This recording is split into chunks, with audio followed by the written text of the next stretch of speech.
morning, lovelies. Here I come with a new story for you. So in New York City, there's a daycare that 2 people have been arrested and charged with murder because a 2-year-old, Nicholas, passed away while in their care. This lady was renting out a room in her daycare to a man who had a press that was making pills. So 4 kids were exposed to fentanyl. Unfortunately, 1 passed away and 1 had to be Narcaned.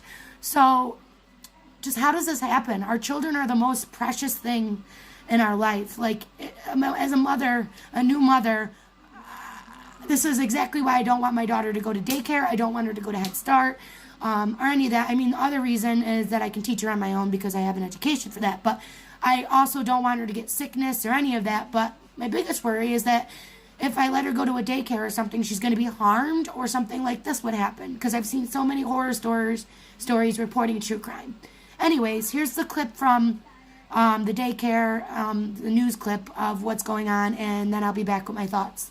Grei, were there opioids in your daycare center? Tonight, a New York City daycare owner charged with murder after police say a 1-year-old boy apparently exposed to fentanyl died under her watch. What do you want to say to the families? Grei Mendez, who runs the Divino Niño daycare from her Bronx apartment, charged along with her tenant and cousin, Carlisto Acevedo Brito. The 2 expected to be arraigned late today in the death of 1-year-old Nicholas Feliz Dominici, whose distraught father says his son just started daycare last week.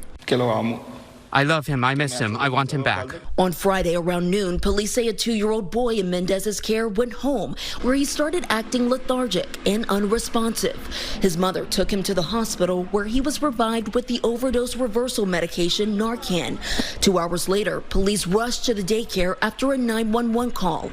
Narcan was administered to all 3 of these children in an attempt to save their lives. According to police, the licensed daycare only opened in January and on September 6th passed a surprise 3rd visit from city inspectors with no violations found. Law enforcement sources say investigators made a stunning discovery when they searched the home Friday. A kilo block of drugs that tests said contained fentanyl and 3 kilo presses. This is an item that is commonly used by drug dealers when packaging large quantities of drugs.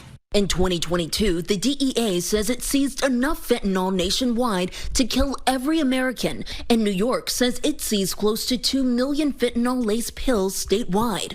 This crisis is real, and it is a real wake-up call for individuals who have opioids or fentanyl in their homes. And Lindsay, 2 children are still in the hospital tonight, 1 fighting for their life. Doctors are running tests to determine what opioids they were exposed to.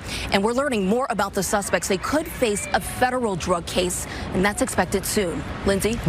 Wow, that's very scary. I mean, the kid was only going there for a week, the one that passed away. The other ones survived. The other 3 that were exposed survived, but 1 had to be Narcaned. My mind is blown by this. How do you rent out a room in a daycare to a sketchy guy around children? And how was nobody aware that there was a guy living there? When I drop off my kid, I would be making sure that everything, I'm not saying the parents, they're